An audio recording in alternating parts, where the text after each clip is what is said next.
Unscripted discussions, confusions లేని clarified versions. సమస్య ఏదైనా గాని కామన్ సెన్స్ తో ట్రబుల్ షూటింగ్, లాజికల్ నే కాదంటూనే మ్యాజికల్ సొల్యూషన్స్ ఇచ్చే లైఫ్ విజ్డమ్. సింప్లిసిటీ తన ఆభరణం, పాజిటివిటీ తన ఆయుధము, ఇన్స్పిరేషన్ రామోయిజం, ఇగ్నిషన్ స్వప్న జర్నలిజం.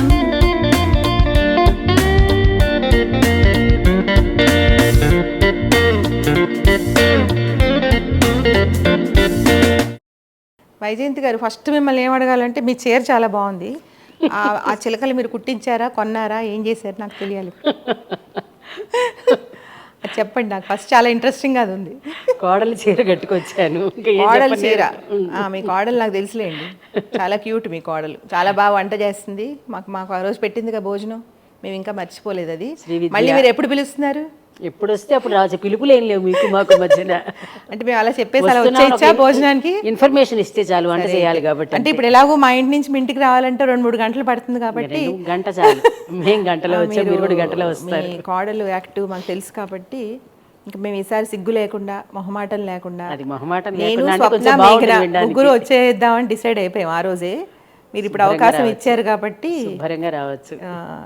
నెక్స్ట్ శనివారాలు అయితే పిల్లలు ఇంట్లో ఉంటారు కాబట్టి కంఫర్టబుల్ అది. సో మేము అలా భోజనానికి వద్దామని డిసైడ్ అయిపోయామండి. ఇంకా ఎందుకంటే మాకు ఇంకా డేట్ దాటిపోయింది, ఇంకా వచ్చేసింది, ఇంకా తినేయాలనే కోరిక స్టార్ట్ అయిపోయింది అనమాట.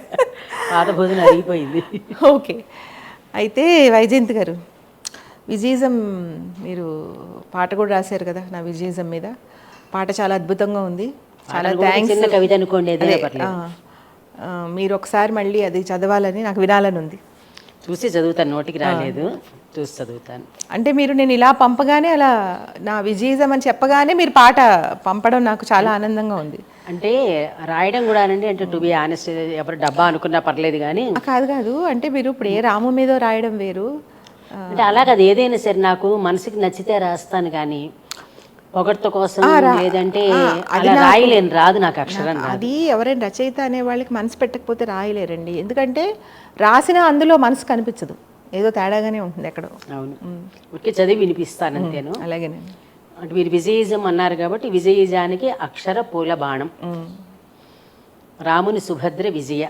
అంటే యాక్చువల్గా కృష్ణుడికి అంటాం చెప్పాం కదా, మీరు అన్నయ్య గారు రాము కాబట్టి మీరు సుభద్ర చెల్లాయి. విజయ చేతి గాంధీవం రాము. రాముగారు లేకపోతే మీరు అడుగు ముందరికి వేయగలిగేవారు కాదు, అందుకని మీ చేతిలో ఆయనే గాంధీవం లాంటి వారు అనమాట.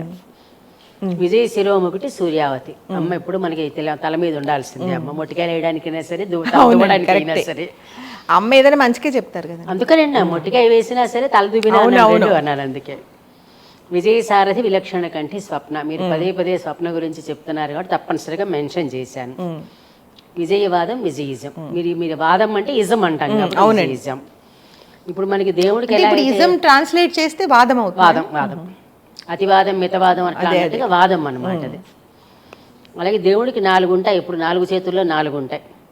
అలాగే స్వప్న శంఖం, రాము చక్రం, విజయ శారంగం, సూర్య ధనువు. ఇవి 4 మీకు విజయ శక్తికి ఈ చతురంగ బలం. చతురంగాలు ఇవి 4 ఉన్నాయి. బలం చాలా ఉండాలి. వైజయంతి గారు అద్భుతంగా చెప్పారు. అంటే మీరు నేను చెప్పకపోడు మేఘనాతో నేను చెప్పి నా ఇన్పుట్స్ ఇస్తే తను చాలా అద్భుతంగా అది సింపుల్ పాట కింద కట్టేసింది. మీరేంటంటే నేను అసలు ఇవ్వకుండానే కట్టేశారు. రాయాలనిపించింది వెంటనే. అదే అంటే మన పరిచయంలో మీకు అర్థమైంది, రాశారు ఎగ్జాక్ట్గా. అది ఎందుకంటే యాక్చువల్గా నేను మీతో సినిమా గురించి మాట్లాడాను కానీ విజయిజం గురించి నేను అసలు ఏం మాట్లాడలేదు. కాకపోతే విజయిజం ఉందని ఊరికే పంపారు, పంపాను. కాకపోతే మీరు మన ప్రయాణంలో మీరు నేనేంటి, నాకేం కావాలనేది పట్టేసుకున్నారు. అంతే, నేను చేయబోతున్నాను అనేది కూడా మీకు అర్థమైపోయింది. అందుకని ఇప్పుడు నేను వైజయంతి గారిని సెలెక్ట్ చేసుకోవడం కరెక్టే కదండి. అది చెప్పాలి కాదు, బయట నుంచి చూసి చెప్పండి. చెప్పలేదు ఒక క్యారెక్టర్ వైజయంతి గారు ఏంటి అనేది మీకు చెప్పాను కదా. సో మీరు అలా చూసి చెప్పండి. ఆవిడ నేను సెలెక్ట్ చేసుకోవడం కరెక్టే కదా. కరెక్టే అంటే ఎందుకు అంటే ఇప్పుడు చూడండి, నేనేమీ చెప్పకుండానే మీరు నా గురించి ఆవిడ నా మీద రాశారు కదా కవిత, అదే మనకి మనసు పెట్టి రాశారు. మనసు పెట్టకపోతే అక్షరం వెళ్ళదండి అసలు. అందుకని ఇద్దరి మధ్యన అన్ని భావాలు కలిస్తే కనుక అది ఒకరికొకరికి హాయిగా ఉంటుంది. అవునండి. అందుకని అది పెట్టి చివరిగా మీకు పెట్టింది ఏంటంటే మిమ్మల్ని ఒక నవవధువుగా చూపించాం. అంటే మీరు విజయజానికి కొత్త పెళ్లి కూతురు కాబట్టి, అంటే పెళ్లి కూతురు అంటే చూడాలి అది. ఈ పెళ్లి కూతురుతో కాపురం ఎలా ఉంటుంది, కాపురంలో నేను ఇంట్లో అందరినీ ఎలా సాటిస్ఫై చేస్తాను అత్తగారి ఇంట్లో అనేది చూడాలండి. అత్తగారిలోనే మాట వద్దులేండి అసలు. ఆ మాట అంటే వధువు అన్నారు కాబట్టి అత్తగారి ఇల్లు అన్నాను. ఆ మాట అత్తగారి ఇల్లు అంటే విజయజం అండి. కొన్ని విజయజం వరకు అయితే పర్వాలేదు, అది విజయజమే. అందుకని చివరిగా చెప్పింది మీకు చమత్కార కుసుమశరం. చమత్కారంగా ఉండడం అనేది పింగళి గారు ఉపయోగించిన పదం. కాబట్టి మీకు నేను ఇస్తున్నాను కాబట్టి అందుకోండి ఈ వైజయంతి మాల. వైజయంతి మాల అనే అమ్మాయి ఉంటుంది కదండి, హీరోయిన్ అమ్మాయి చాలా అందంగా ఉంటుంది. నాకు అది ఎందుకో మీరు అది పంపించిన వెంటనే ఆ అమ్మాయి గుర్తొచ్చింది. వస్తారు ఎవరికైనా సరే ఆ పేరు అనగానే మూర్తి మెళ్ళ దండ కంటే కూడా ఆవిడే గుర్తొస్తారు. ఇప్పుడు ఆ మాల మీరు నాకు వేశారు కాబట్టి ఆ మాల నేను చాలా పదిలంగా నా మనసులో పెట్టుకున్నానండి ఎప్పటికీ. సో మీకు ధన్యవాదాలు. అంటే మీరు నాకు అంటే అలా ఫార్మాలిటీస్ కాదు వైజయంతి గారు. మీరు పొద్దున్న ఇప్పుడు మీ అక్క చెల్లెళ్ళు కానీ మీ ఇంట్లో కానీ అందరూ ఒక తెలివైన మేధావులతో ఉంటుంది మీ రోజువారీ ప్రయాణం. అంతటి ఉషశ్రీ గారు అమ్మాయి మీకు నేనేదో ఆ విజయిజం అనేది అంతగా మీకు చెప్పకుండా ఏదో కొంచెం కొంచెం చెప్పిన వెంటనే నేను ఏం చేయాలనుకుంటున్నాను అనేది అర్థం చేసుకుని మీరు నాకు అంత ఇంపార్టెన్స్ ఇచ్చి మీరు పంపడం అనేది నాకు చాలా ఆనందంగా ఉందండి. అందుకే చెప్పానండి. ధన్యవాదాలు. బాధ్యతగా అనిపించింది నాకు. ఎందుకంటే మళ్ళీ పునరుక్తి అవుతూ ఉంటుంది కానీ చెప్తేను అవతల మనిషిలో ఉన్న సంస్కారాన్ని బట్టి, అవతల మనిషిలో ఉండే వినయం విధేయత కానీ ఏదైనా సరే ఒక మంచి లక్షణాలు నచ్చితే కుదురుతుంది. అది ఒక్కొక్కసారి అలా కనెక్ట్ అవుతాం, అన్నిసార్లు అలా అవ్వలేము. ఒక్కొక్కసారి ఏంటంటే ఏంటో మన పలానా కారణం అని చెప్పలేం కానీ కనెక్ట్ అవ్వలేము. ఒక్కొక్కసారి ఏంటంటే కూర్చుని మాట్లాడుకున్నప్పుడు మన అభిప్రాయాలు ఏకీభవించకపోయినా కూడా కనెక్ట్ అవుతాం. ఏకీభవించకపోవడంలో అనేది ఒక కనెక్షన్ ఉంటుంది. అంటే ఆవిడ అంత అంటే ఎవరి ఒపీనియన్ వాళ్ళంత ఫెయిర్ గా చెప్తున్నారు అనే ఒక కాన్సెప్ట్ కూడా కనెక్ట్ అవుతాం. అవును. అంటే ఎవరి ఐడెంటిటీని వాళ్ళు కోల్పోలేదు అని చెప్పాను కదా అని మీరు నా కోసం మారక్కర్లా, మీకోసం నేను మారక్కర్లా. అయితే అవతల వాళ్ళల్లో ఉన్నది నేర్చుకునే మంచి, ఇప్పుడు మీరు చాలా కొన్ని లక్షణాలు చెప్పారు, నేర్చుకునే మంచి ఉంటే నేర్చుకుంటాం మనం. అంతేగాని వాళ్ళలాగా నేను ఉండాలి అని మాత్రం ఎవరు అనుకోకూడదు. ఎవరి ఐడెంటిటీ వాళ్ళకు ఉండాలి.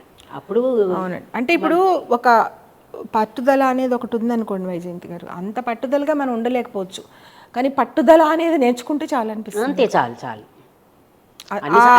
వర్డ్కి మీనింగ్ అర్థం చేసుకుంటే చాలు.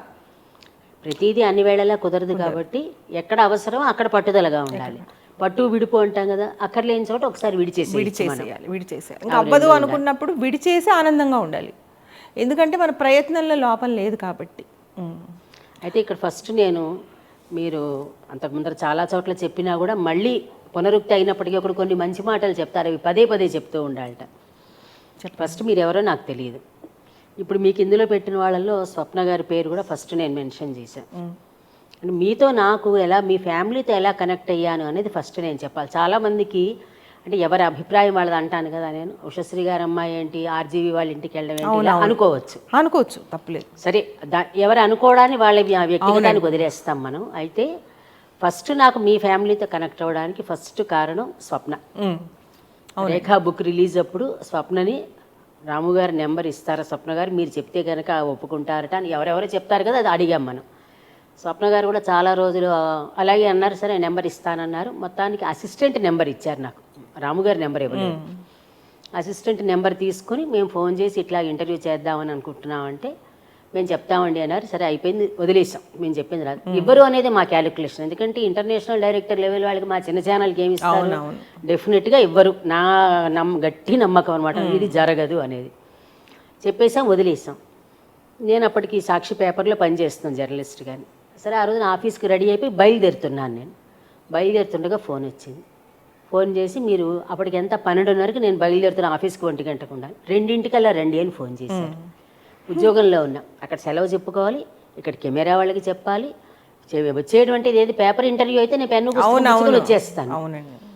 మీరు నంబర్ నిజంగా ప్రసవ వేదన కూడా అంత పడుండవేమో కానీ 10 మంది కెమెరా వాళ్ళకి, నాకు ఎప్పుడు వచ్చే కెమెరా అతనేమో ఊరు వెళ్ళిపోయాడు. ఎవరిని అడిగినా ఎవరు దొరకట్లా. లక్కీగా లాస్ట్ మినిట్లో మా అబ్బాయికి ఎవరో తెలిసిన అతను ఎప్పుడో షార్ట్ ఫిల్మ్స్ అవి చేశాడు. అతనికి ఫోన్ చేస్తే నేను వస్తానండి అని మాట నిలబెట్టాడు. సరే బయలుదేరి వెళ్ళాం. ఇదే అడ్రస్ లొకేషన్ ఇచ్చారు, వెళ్ళాం అనుకోండి. టైం ఎప్పుడు చెప్పారు కరెక్ట్గా టైంకి మాత్రం వెళ్ళిపోతాను, అదొకటి నాకు. వెళ్ళిన తర్వాత వస్తూనే ఈయన మరి అందరికీ ఇస్తున్నారు కదా, ఎవరి టైంకి వాళ్ళకి ఇవ్వకపోతే రాము గారికి లేట్ అవుతుంది. మీరు గబగబా సెట్ చేసుకోండి అన్నారు. నా దురదృష్టం ఏదో తెలియదు, కెమెరాలన్నీ మొరాయించాయి. ఏం చేయడానికి నాకు కాళ్ళు వణికి పక్క నుంచి. ఇంకొకటి కూడా చెప్తున్నా, అంటే ఉన్నది ఉన్నట్టుగా చెప్తున్నా. నేను విని ఉన్నప్పుడు ఏంటంటే ఆర్జీవి అంటే అమ్మాయిల మనిషి అని చెప్పినప్పుడు నాకు వెళ్ళడానికి ఫస్ట్ భయం. ఎందుకంటే నేను నా లైఫ్లో చాలా మంది చెడ్డ మగవాళ్ళని చూసా చిన్నప్పటి నుంచి. అందుకని మగవాళ్ళు నమ్మడం అంటేనే భయం. అవునవును, అదే అనుభవాలు ఉంటాయి కదండి, మరి భయం ఉంటుంది. అంటే బంధువులు కూడా అలా ప్రవర్తించిన వాళ్ళని నేను చూసా. అయితే ఏంటంటే నేను ఎక్కడికి వెళ్ళి మేము ఇద్దరం కలిసి వెళ్తాం. మా ఆయన నేను ఇద్దరం జర్నలిస్టులం కాబట్టి ఇదేదో మొగుడు వెనకాల రావడం కాదు, ఇద్దరం ఫ్రెండ్స్ ప్రొఫెషన్ ఒకటి కాబట్టి వెళ్తాం. సరే వెళ్ళాం. సరే అదంతా పక్కన పెడితే ఇంకా ఏం చేయాలో తోచక మా సెల్ ఫోన్లు పెట్టేశాం. ఆయన అసలు రాము గారు నాకు నచ్చిన విషయం ఏంటంటే ఒక మనిషిలో ఉన్న మంచిని మాత్రమే చెప్తా, చెడు ఉందా లేదా నాకు అనవసరం. చెడు గురించి అసలు నేను చెప్పను. ఆయన ఏమీ మాట్లాడలా, సెల్ ఫోన్లో రికార్డ్ చేసాం. అయితే ఎవరికి బయటికి పడలేదు, కానీ ఇంటర్వ్యూ చేస్తున్నంతసేపు కాళ్ళు వణికిపోతున్నాయి నాకు. భయం. ఫస్ట్ టైం ఇంత పెద్దవాళ్ళని నేను ఎలా మాట్లాడతాను, ఏం మాట్లాడాలి, ఉంటుంది కదా. బుర్రంతా కూడా నాకు ఎట్లా పడితే అట్లా ఉంది, ఏం అడిగానో కూడా నాకు తెలియదు. సరే మొత్తానికి అయిపోయింది. అయిపోయిన తర్వాత లాస్ట్లో ఆయన ఒక చిన్న కాంప్లిమెంట్ ఇచ్చారు. సరే నేను చివరిలో కూడా అన్నాను, ఏమండి నేను మిమ్మల్ని ఏదో పిచ్చి పిచ్చి ప్రశ్నలు వేసి ఇబ్బంది పెట్టానేమో నాకు తెలియదు అని ఆనెస్ట్గానే మాట్లాడితే, మీరు నమ్మిన దాన్ని మీరు నిజాయితీగా అడిగారు అని ఒక మాట అన్నారు. సరే థ్యాంక్స్ అండి అన్నాను. సరే ఫస్ట్ టైం నన్ను ఇలాగా నిండుగా ఇట్లా బట్టలు కట్టుకొని చీర కట్టుకునే వాళ్ళు ఫస్ట్ టైం ఇంటర్వ్యూ చేశారు. నాకు అది చాలా స్పెషల్గా ఉంది, మీరు ఫోటో పంపించండి నాకు, నేను ట్వీట్ చేస్తాను. కబుర్లు చెప్తారులే అనుకో. అవునవును, ఎవరు నమ్ముతాను చెప్పండి. ఏమంటే ఆయన స్థాయి ఏమిటి, మా స్థాయి ఏమిటి. నేను వేరే ఫీల్డ్లో, నేను ఒక అమ్మాయి ఉషశ్రీ గారి అమ్మాయికి వేరే ఫీల్డ్లో నేను గొప్ప అవ్వచ్చు, కానీ ఇక్కడ నాకు సంబంధం లేదు అన్నారు కదా. అయిపోయింది. బయటకు వచ్చాక మా పిల్లల్ని అడిగితే బాగానే అడిగావమ్మన్నారు. అయినా సరే నాకు ఇంకా కాళ్ళల్లో వణుకు తగ్గల.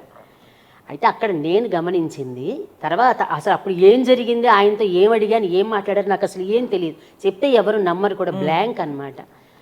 వీడియో అప్లోడ్ అంటే ఫోటో పంపించి ఆయన ట్వీట్ చేశారు. ట్వీట్ చేయడం ఏంటి, టకటక లైక్స్ కాదు, మొత్తం అన్నీ పెరిగిపోయాయి. దాంట్లో ఎవరో ఒకళ్ళు కామెంట్ పెట్టారు, ఫలానా చోట మీరు నమస్కారం అనగానే ఫస్ట్ టైం ఆర్జీవి గారు ప్రతి నమస్కారం పెట్టారు అన్నారు. అంటే ఈయన నమస్కారం పెట్టరా ఎవరికి నాకు తెలియదు అనుకున్నాను. అంటే నేను అది కూడా సీరియస్గా తీసుకోలే. అట్లాగా స్టార్ట్ అయినది. అంటే ఆ రోజున ఆయన మాట్లాడినప్పుడు మాతో బిహేవ్ చేసి, నేను అండర్లైన్ చేసి చెప్తున్నా, మాతో బిహేవ్ చేసిన విధానం ఆ వ్యక్తి మీద నాకు గౌరవం కలిగేలా చేసింది. నచ్చని వాళ్ళకి నచ్చకపోవచ్చు, ప్రపంచం అంతా నచ్చాలని నేను చెప్పాను. అట్లాగే ఫస్ట్ నాకు రాము గారితో ఫస్ట్ అయింది. తర్వాత ఇంక వదిలేసాం. ఇంటర్వ్యూ అయిపోయింది కదా, పెట్టారు, బాగుంది, మాకు ఛానల్ పైకి లేచింది, అంతా అయిపోయింది. దేనికో డి కంపెనీకో దేనికో ప్రివ్యూకి రమ్మని పంపారు. సరే మనకి పంపించారు పెద్దవాళ్ళు, వెళ్ళకపోతే బాగుండదు. వెళ్తేనా నాకు కొత్త వాళ్ళతో మాట్లాడడం రాదు, ఇంటర్వ్యూ భయపడుతూ ఉంటే ఒకసారి పరిచయం కదా అని తొందరగా ఎక్కువ మాట్లాడలేను. సరే మా హస్బెండ్ అన్నారు పిలిచినప్పుడు వెళ్ళకపోవడం తప్పని చెప్పంటే వెళ్ళాం. ఫస్ట్ నాకు మీరు కనిపించారు, స్వప్న ఇలా మీరు ఫలానా అని పరిచయం చేశారు. అది మీతో మాట్లాడడం అయింది. అప్పుడు కూడా ఆయన సంస్కారం అంటే నా పట్ల వరకే చెప్తున్నానండి నేను.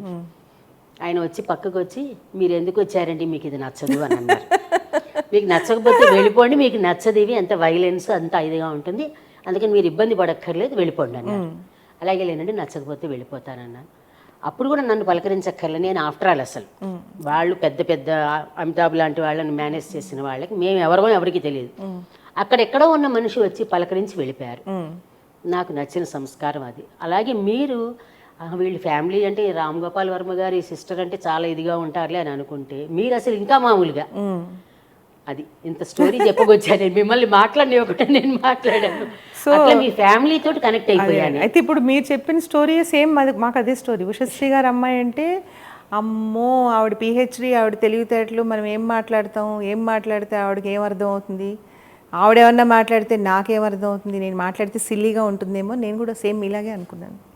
కానీ మీరు అలా లేరు, మీరు చాలా మామూలుగా ఉన్నారు. మీ చదువు, ఉషశ్రీ గారు అమ్మాయి, అంటే ఎక్కడో మరి అవన్నీ ఆ తెలివితేటలు కళ్ళల్లో కనిపించేస్తూ ఉంటాయి, మాట భాష అంత వేరేగా ఉంటుంది కదండి.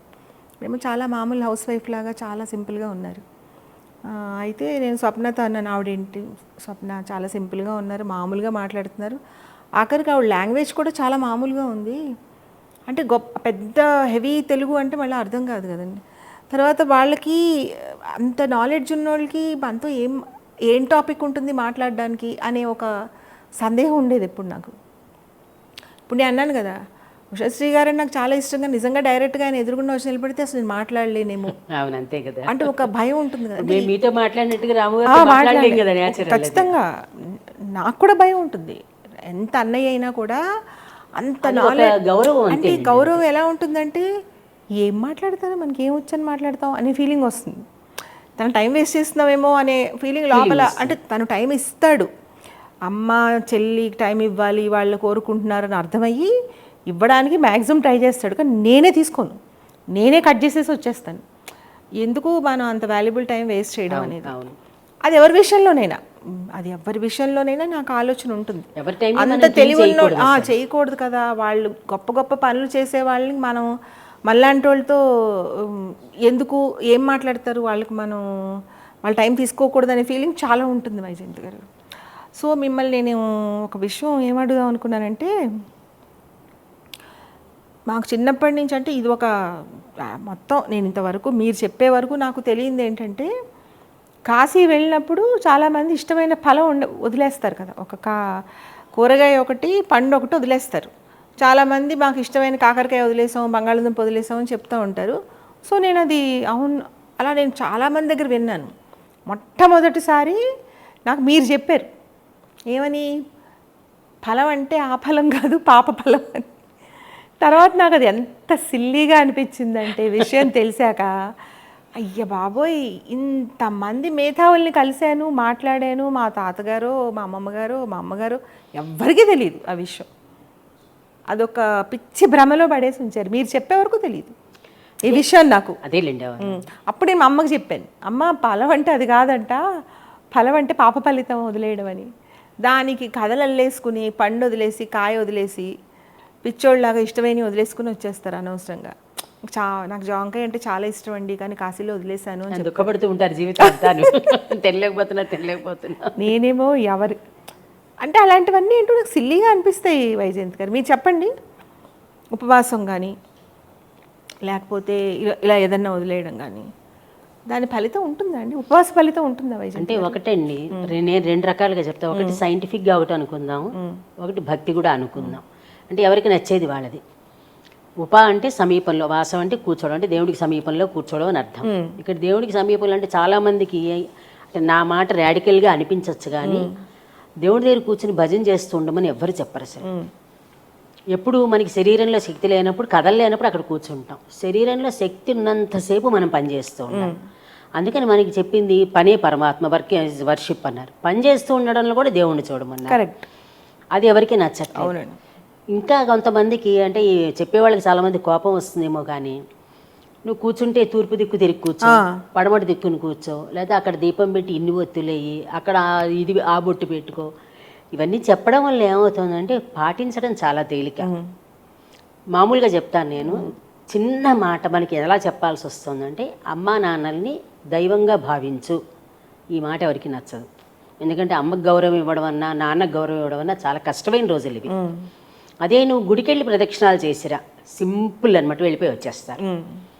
మనకి కథలు చెప్పేటప్పుడు కూడా వినాయక చవితి కథ చెప్పినా నువ్వు వెళ్ళేవో చేసుకురా అంటే, వినాయకుడు అమ్మా నాన్న చుట్టూరా ప్రదక్షిణాలు చేసి చక్కగా ఫలితాన్ని సంపాదించుకున్నాడు. కుమారస్వామి నదుల్లో అన్నీ మునగడానికి వెళ్ళాడు.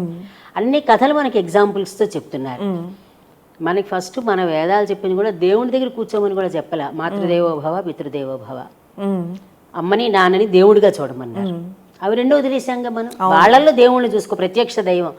మీరు గనక మీ అమ్మగారికి మీ నాన్నగారికి సేవ చేస్తే మీరు గుడికి వెళ్ళక్కలే, దేవుడికి దండము పెట్టుకోకల్లా, మానవ సేవ అవుతుంది. ప్రత్యక్ష దైవాలు కదా అసలు, మన ఎగ్జిస్టెన్స్కి కారణమే అమ్మ నాన్న. అంటే ఇలా అంటే గుడికి వెళ్ళకూడదా, దేవుడికి పూజ చేయకూడదా, ఎవరు అలా చెప్పరు. చెయ్యవలసింది ఇది. ఇది లేదు ఇప్పుడు. అందుకని ఉపవాసం అనే దానికి 2 రకాలు. ఒకటి హెల్త్ పరంగా వారానికి ఒకసారి మనం డైజెస్టివ్ సిస్టమ్ ఖాళీ అవ్వడం కోసం అని తినకుండా ఉండడం ఒకటి ఉపయోగం. మనకి హెల్త్ బాగాలేదనుకోండి ఉపవాసం చేయక్కర్లేదు.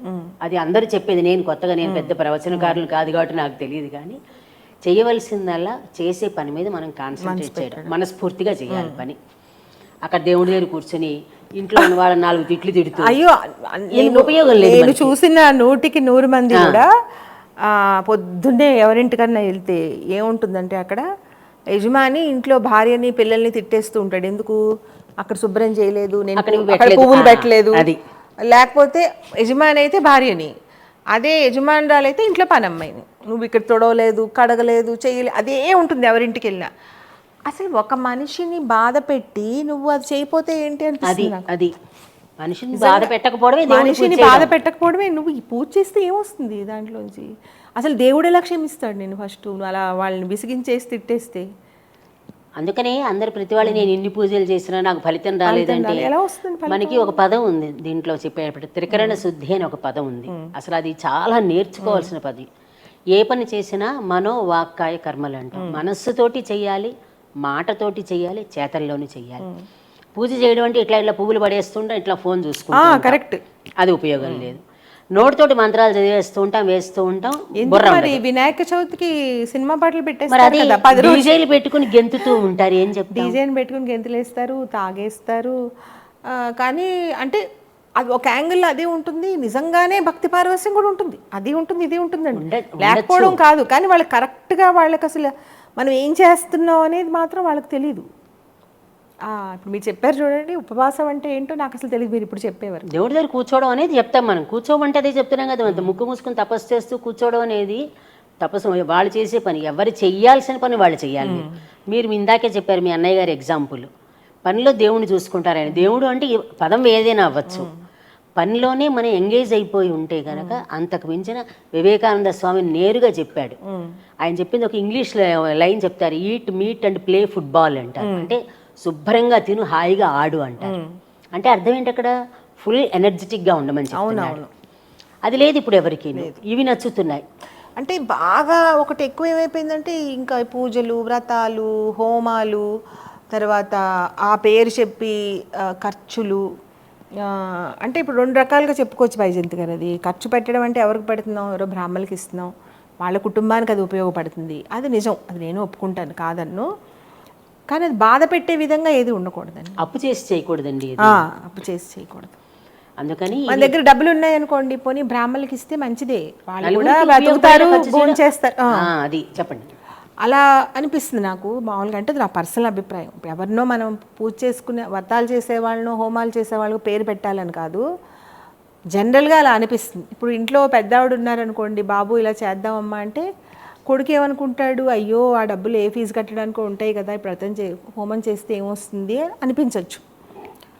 కొంతమంది ఏమంటారంటే ఒకవేళ ఇంట్లో హోమం జరిపిస్తే దానివల్ల ఫలితం సైంటిఫిక్గా కూడా వస్తుంది. వాడిన సమిధల వలన ఇంట్లో ఆ పొగంతా వ్యాపించి ఇంట్లో ఆరోగ్యం వస్తుందని. ఏదైనా మంచి చెడు ఉంటాయి కదా వైజయంతి గారు.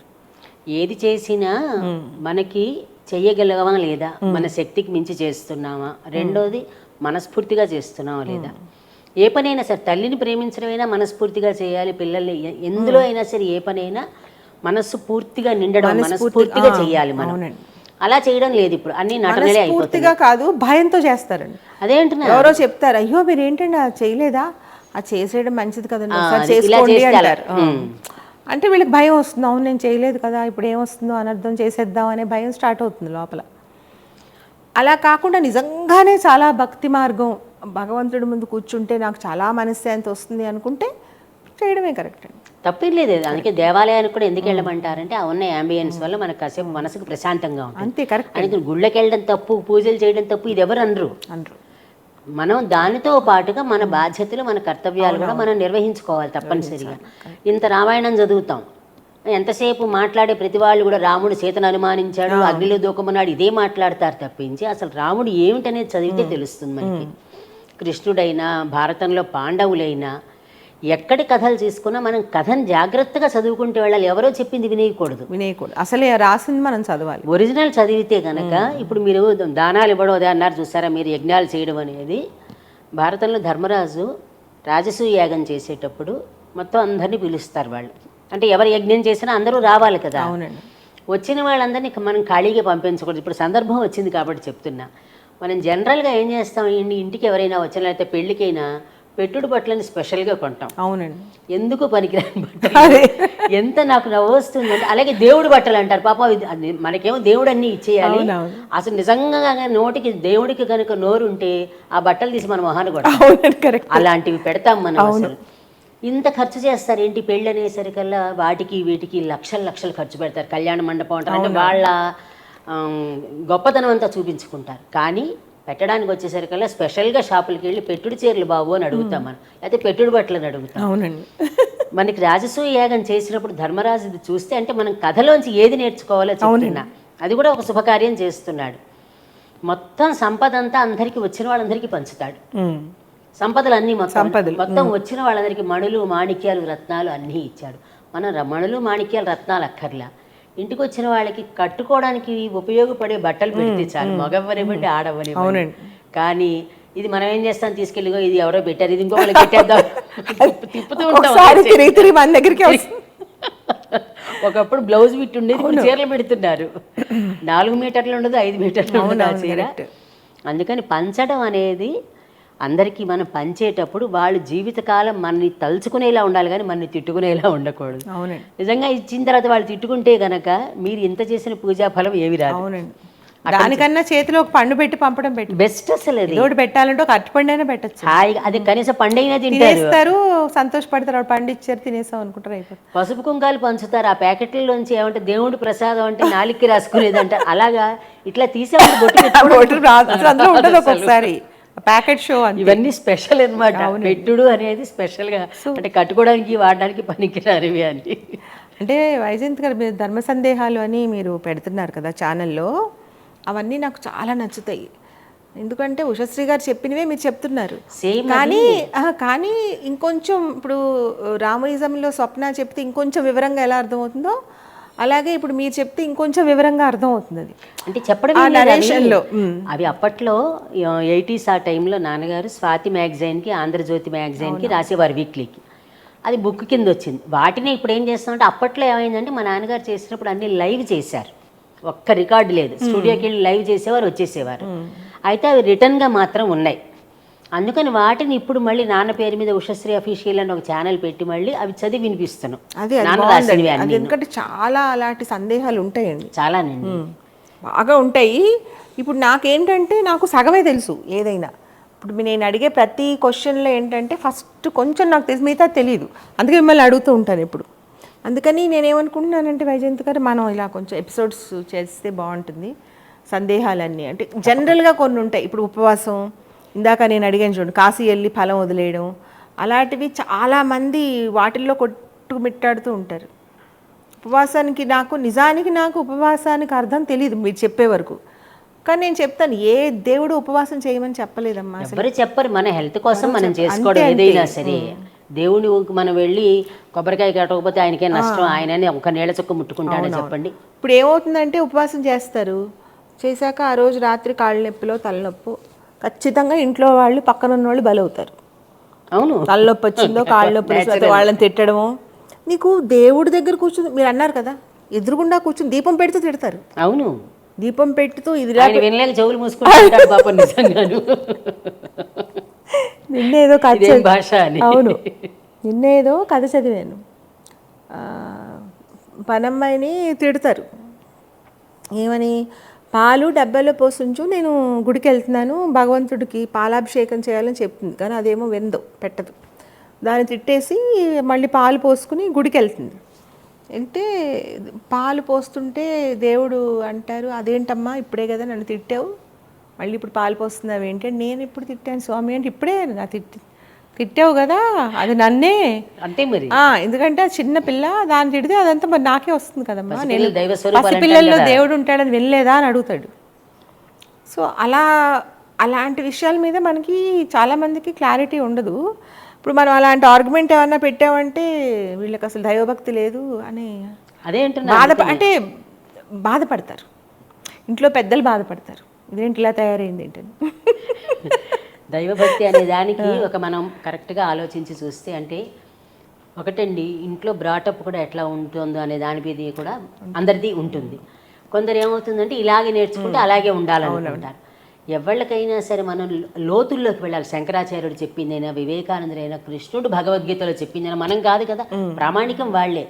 వాళ్ళు ఏం చెప్పారు, ఉపనిషత్తుల్లోంచి ఒక్కొక్కసారి తీసుకుంటే వాళ్ళు ఏం చెప్పారు, వేదాల్లో ఏం చెప్పారు, ఆ లోతుల్లోకి వెళ్తే కనుక అసలు మనకి శృతులు అంటారు ఉపనిషత్తులకు సంబంధించింది, అంటే అది ఎప్పుడు ఒకటే అలా ఉంటుందంటే.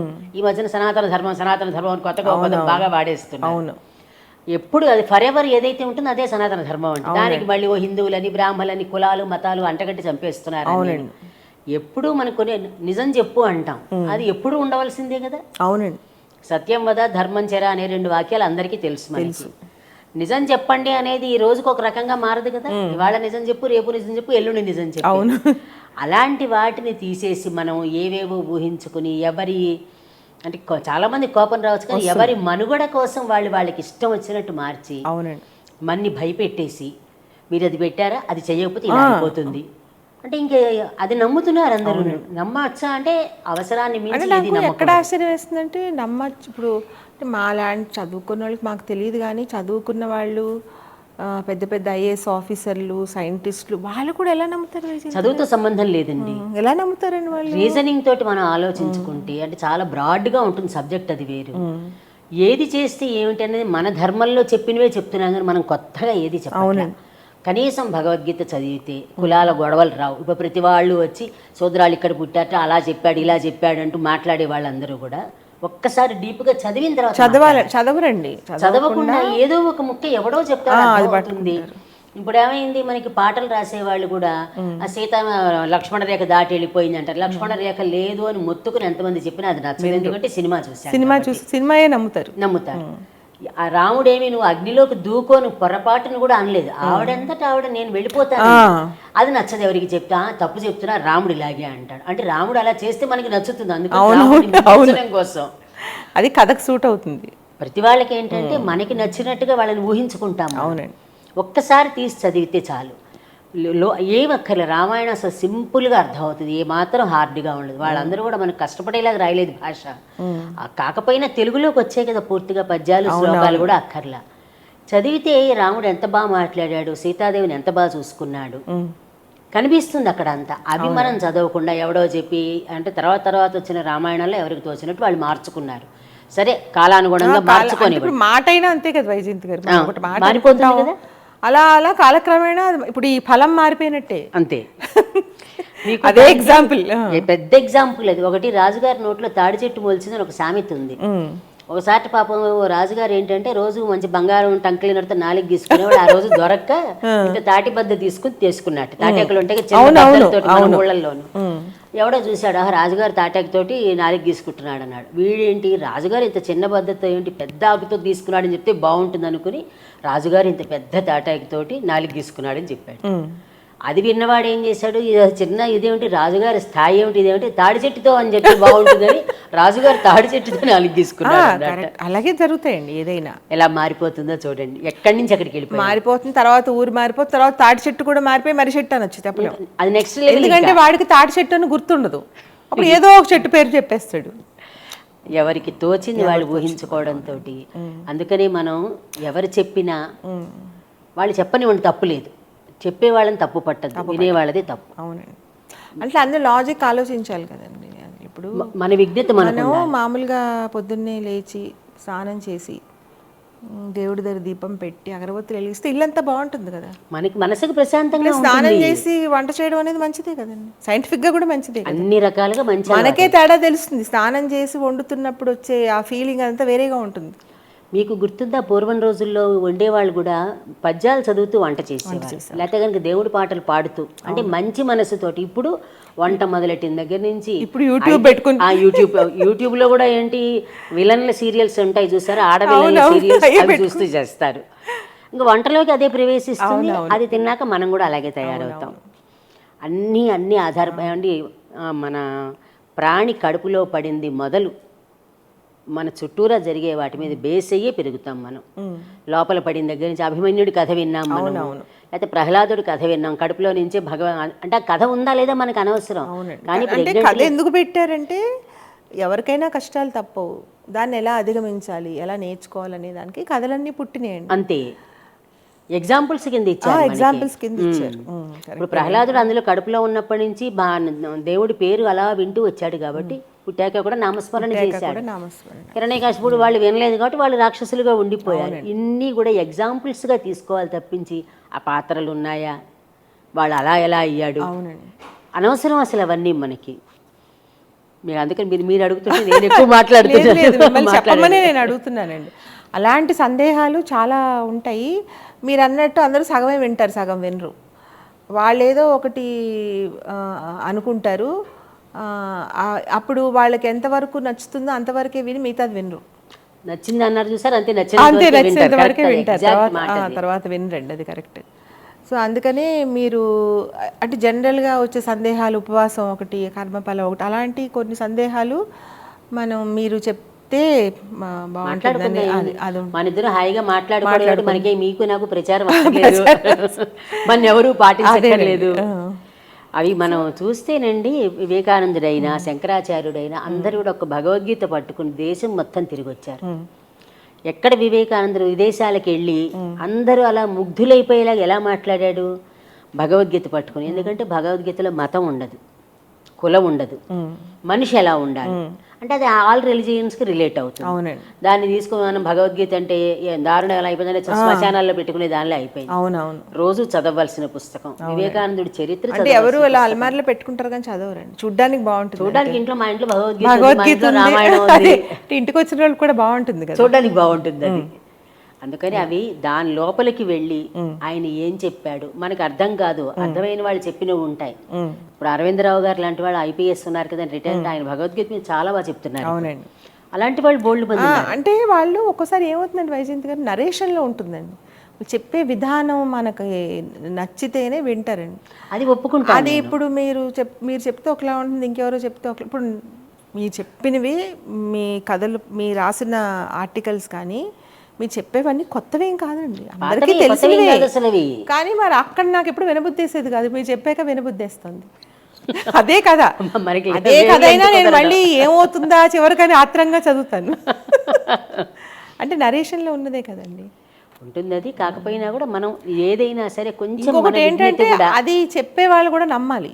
వాళ్ళు నమ్మట్లేదు అనుకోండి, అప్పుడు చెప్పే తీరు ఇంకోలా ఉంటుంది. అంతే కరెక్ట్, అప్పుడు చెప్పినట్టు ఉంటుంది. అవును, అంతే కరెక్ట్. అది అంటే ఏదైనా చెప్పినప్పుడు మనంతట మనం కొంచెం ఆలోచించుకోవాలి, దీనివల్ల ఎందుకు ఇలా అవుతుంది. దేవుడికి ఏదో మనం చేస్తామని మొక్కుకుంటాం, మొక్కుకోకపోతే ఏదో జరిగిపోయింది అంటారు. కానీ మొక్కుకోకపోతే జరిగిందా లేదా అనే విషయాన్ని పక్కన పెట్టేస్తే మనం మొక్కుకున్నప్పుడు మనం మాట ఇచ్చినప్పుడు మాట నిలబెట్టుకోవాలి. అది దేవుడికి మొక్కు అంటే. అంతేగాని వెంకటేశ్వర స్వామికి మనం 10 కొబ్బరికాయలు కొడతా ఉంటాం, కొట్టలేదు, ఆయన ఏం చేసుకుంటాడు కొబ్బరికాయలు. కాకపోతే ఇచ్చిన మాట నిలబెట్టుకోవాలి. అది ఇప్పుడు మంగళవారం చనిపోయిన ఇంటికి వెళ్ళకూడదు అంటారు కదా వైజయంతి గారు, మళ్ళీ అంటే పోయిన రోజు లెక్క ఉండదంటండి. అది అదేంటి వైజయంతి గారు, నాకు అర్థం కాదు. అంటే ఎవరికి అనుగుణంగా వాళ్ళు అదే అసలు నాకు అది ఎప్పటికీ అర్థం కాని విషయం ఏంటంటే అదనమాట. అదేంటి మరి వాళ్ళ ఇప్పుడు మనకు బాగా కావాల్సిన వాళ్ళు పోతే మన మంగళవారం సోమవారం చూసే ఆలోచన వస్తుందా? అదేంటి మరి అంటే అదేంటి అంటే పోయిన రోజు లెక్క కాదండి అంటారు. మొన్నటి నుంచి మళ్ళీ లెక్క అంట, మంగళవారం శుక్రవారం. అసలు వాళ్ళు కష్టంలో ఉంటే ఈ మంగళవారాలు శుక్రవారాలు అదేంటి ఎందుకు పెట్టుంటారు వైజయంతి గారు? అది ఏమో మరి ఎప్పుడు వచ్చిందో కూడా నాకు తెలియటం లేదు. నాకు తెలిసి పురాణాలు ఎక్కడ ఉండదు అసలు, ఎక్కడ కల్పించినవి అసలు అలాంటివి ఆ రోజు ఈ రోజు అనేది లేదు ఎప్పుడు. మనం మన తెలియడం కోసం డేట్స్ ఎలా పెట్టుకున్నాము, వారాలు కూడా అలాగే పెట్టుకున్నాం. ఫలానా రేపు చెప్పాలి, మీరు ఎప్పుడు వస్తావంటే ఆ అవతల ఎల్లుండి వస్తానంటే ఎప్పుడు ఎలా తెలుస్తుంది? ఫలానా గురువారం వస్తాను, లేదా ఫలానా శుక్రవారం వస్తాను, లేదు తిథులు చెప్పుకుంటే తిథి రోజు వస్తాం. ఇప్పుడు డేట్స్ వచ్చాయి కాబట్టి డేట్స్ చెప్పుకుంటున్నాం. ఇవి ఎవరు సృష్టించారో పరమాత్మకు తెలియదు, కానీ ఇవి అందరికీ నచ్చుతున్నాయి. ఎందుకంటే ఏదో ఒక వంకన ఎగ్గొట్టడానికి. ఇప్పుడు స్నానం చేసి కానీ భోజనం చేయకూడదు అనేది ఒక ఆరోగ్యరీత్యా పెట్టారు, అది బాగుంది. కానీ అదేంటంటే వాళ్ళకి ఇష్టమైతే అలా చెప్తారు, లేకపోతే ఇంకోలా చెప్తారు. కానీ ఈ మంగళవారాలు శుక్రవారాలు మాత్రం నాకు ఎప్పటికీ అర్థం కాని విషయం అండి ఇది. చాలా మంది మంగళవారం శుక్రవారం డబ్బులు ఇవ్వకూడదు అంటారు, డబ్బులు ఇవ్వకూడదు, అంటారు కదా. అయితే మనం ఓకే అది కూడా అగ్రి అవుదాం. తర్వాత నూనె, అన్నిటికన్నా ఆశ్చర్యం ఏంటంటే నువ్వులు అందుకోకూడదు అంటారు. నూనెలో నువ్వులతో నుంచి వస్తుంది కదా నూనె, మనం నూనె వాడతాం కదా, అందుకుంటాం, వాడతాం. దానం కింద ఉప్పు అందుకోకూడదు అంటారు. ఉప్పు అందుకోకూడదు అంటే ఉప్పు అందుకో అసలు వాడుకో. మన షాప్కి వెళ్ళి వాడి ప్యాకెట్ మన చేతిలో పెడితేనే కదా కింద పెట్టంటారు. వారాలు అవనివ్వండి, ఇవన్నీ ఏదైనా సరే ఎవరికి అనుకూలంగా వాళ్ళు మార్చుకుంటున్నారు. కానీ ఒక సిస్టమేటిక్ కోసం అని చెప్పి పెట్టారు అనుకుందాం, సిస్టమ్ ఫాలో అవ్వాలి. పోనీ నేను అదే అంటాను, ఒక సిస్టమేటిక్ గా ఉండడానికి స్నానం అయ్యాక భోజనం, దీపం పెట్టడం అనేది ఇల్లు కొంచెం డిసిప్లిన్ ఉంటుంది కదా, డెఫినెట్ గా ఉంటుంది. పలానా టైంకి లేచి నువ్వు దీపం పెట్టి బయలుదేరు అంటే ఇల్లు కాస్త నీట్ గా అవుతుందని. తుడిసి దీపం పెడతాం కదా, అవును. దీపం అనేది లేకపోతే తుడవపోవచ్చు, అవును, తుడవకుండా కూడా వెళ్ళిపోవచ్చు. ఇప్పుడు ఏం చేస్తున్నారంటే తుడవకుండా కూడా దీపం పెట్టేస్తున్నారు, అలాంటివి కూడా చేస్తారు. మనకి మామూలుగా డిసిప్లిన్డ్ గా చేసుకోవాలండి. కుదరినప్పుడు దీపం పెట్టకుండా ఉండలేను అని మనసుకు అనిపిస్తే తుడుచుకునే ఓపిక లేదు, పెట్టుకోండి, తర్వాత అంతేనండి. ఇంకా డిసిప్లిన్ పాటించడం తప్పెప్పుడు కాదు, కానీ కుదరకపోతే అని ఇఫ్ కండిషన్ ఉంటుంది ఎప్పుడు ప్రతిదాని. అలా అన్నారని చెప్పి మానేయమని చెప్పకూడదు, అవన్నీ సిస్టమేటిక్ గా ఉండడానికి. ఆఖరికి భగవంతుడి సృష్టి కూడా సిస్టమేటిక్ గా ఉండడానికి. భగవంతుడు అనేవాడు మనకి చిన్నప్పటి నుంచి అమ్మ నాన్న నేర్పకపోతే ఎవరిష్టం వచ్చినట్టు వాళ్ళు ఉంటారు కదా. ఇంకా అసలు ఆ సబ్జెక్ట్ లేదనుకోండి, అంతే, ఇంకా చాలా కష్టం. భయం లేకపోతే అసలు మనం ఇంకా కొడతాడు తిడతాడు అని మనకు ఒక పాపభీతి. అవునండి. మనకి చెప్పడం కూడా చూడండి, పెద్దవాళ్ళు తల్లిదండ్రులు తప్పు చేస్తే ఆ పాపం పిల్లలకి అంటుతుంది అంటారు. ఎందుకని పెడతారు అది? పెద్దవాళ్ళు తప్పు చేయకుండా అంతే, కరెక్ట్.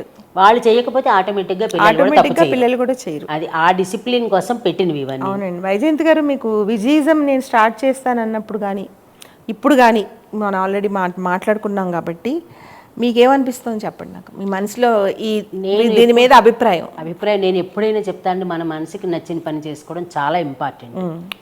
మీరు అన్నట్టుగానే దీన్ని చూసి నచ్చుతుందా నచ్చదా, నవ్వుతారా బాధపడతారా, ఇవి అనవసరం. ఎప్పుడైనా ఎనర్జెటిక్గా మనం పని చేసుకుంటూ ఉంటే, వయసుతో అనుకో అబ్బాయి ఈ ఏజ్లో నేను ఈ పని చేయడం, చాలా మంది అంటూ ఉంటారు కృష్ణారామాన్ని కూర్చోవలసిన వయసులో నీకు ఎందుకు అంటారు. వాళ్ళకి అనవసరం అసలు. మనం కృష్ణారామ అనుకుంటాం, లేకపోతే హీరో కృష్ణ, హీరో రామారావు అనుకుంటాం, వాళ్ళకి అనవసరం. కానీ నేను అది చాలా అప్రిషియేట్ చేస్తాను. అంటే నా ఆత్మీయురాలుగా, నాకు స్నేహితురాలుగా అడుగుతున్నాను మీ అభిప్రాయం. అంటే దీనివల్ల ఏం ఉపయోగం ఉంటుంది అనేది ఒక నేను ఆశించి చెయ్యొద్దు అసలు. మీరు ఏది ఫలితం ఉపయోగం అంటే ఫలితమే, ఉపయోగమే ఫలితం అండి. అందుకు మళ్ళీ భగవద్గీతకే వెళ్తా. నువ్వు కర్మ చేస్తూనే ఉండన్నాడు, శరీరంలో శక్తి ఉన్నంతసేపు పని చేస్తూ ఉండమన్నారు. ఇప్పుడు మీరే ఉన్నారు, మీ అన్నయ్య గారు ఎంతసేపు పని చేస్తుంటారు? రాముగారు రోజుకి 18 గంటలు 20 గంటలు పని చేస్తారు. అంటే మగవాళ్ళు అయితే రామకృష్ణ అనుకోక్కలేదు, ఆడవాళ్ళైతే కృష్ణ అనుకోవాలా చెప్పండి. హాయిగా మనకి ఓపిక ఉన్నంత వరకు మనం చాలా మంది ఇన్స్పిరేషన్ చూస్తున్నాం. ఆవిడ ఒక టీచర్ గురించి ఈ మధ్యన తరచూ వచ్చింది, 93 ఏళ్ళు ఆవిడ. ఈ రోజు వెళ్ళి లెసన్ చెప్తున్నాడు. ఆవిడకి ఏం డబ్బులు అవసరం లేదు, అంటే శరీరంలో ఓపిక ఉంది.